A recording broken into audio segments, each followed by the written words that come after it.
It's getting dark here at Zuccotti Park at Liberty Plaza.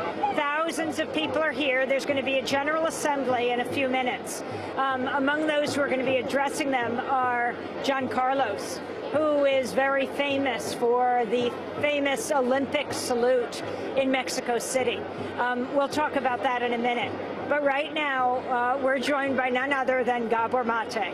Gabor Maté, who is known to Democracy Now! Listeners and viewers for his many books, among them In the Realm of Hungry Ghosts, Close Encounters with Addiction, Scattered, about attention deficit disorder and what you can do about it, looking at the mind-body connection, a book called When the Body Says No. And so I guess the question here today, Dr. Gabor Maté, you've come from Vancouver, from Canada.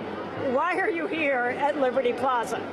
Well, I happen to be in New York speaking to a number of groups on addictions and stress and child development, but I could not stay away from this place. As somebody who reached political consciousness in the 1960s, just when John Carlos did his famous salute at the Olympics, it's gratifying to see that the thirst and the demand for justice and power and people's rights wasn't restricted to one generation or one time only, but is very much alive in America. It's wonderful to see that.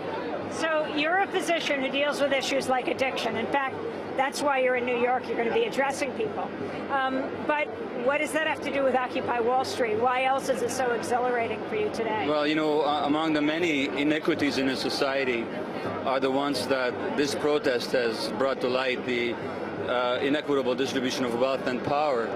But what is not so generally realized is that this society also makes people sick. 50% of American adults have a chronic medical illness, and much of that has to do with stress.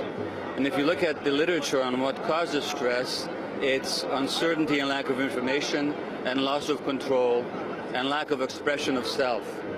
And the uncertainty that has been forced upon the American population by the recent economic crisis, the loss of control as power has flown into the hands of very, very few people, and the absolute powerlessness of the many in the face of all that, and the lack of expression to the ordinary political process. People are totally disempowered and deprived of their voice. This protest addresses all those issues, so I can only say that this is an extraordinarily healthy thing to happen.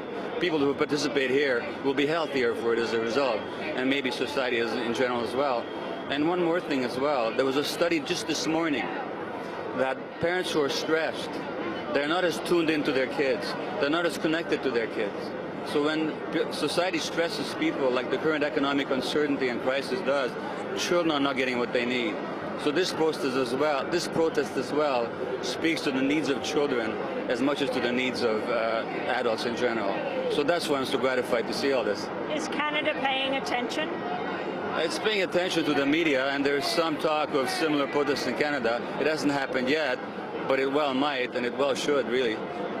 And how has the corporate media covered this in Canada? Well, in the beginning, it was like up here. It was ignored.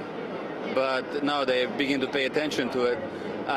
To tell you the truth, I don't pay so much attention to the Canadian media these days, so I can't really comment on how they're covering it. But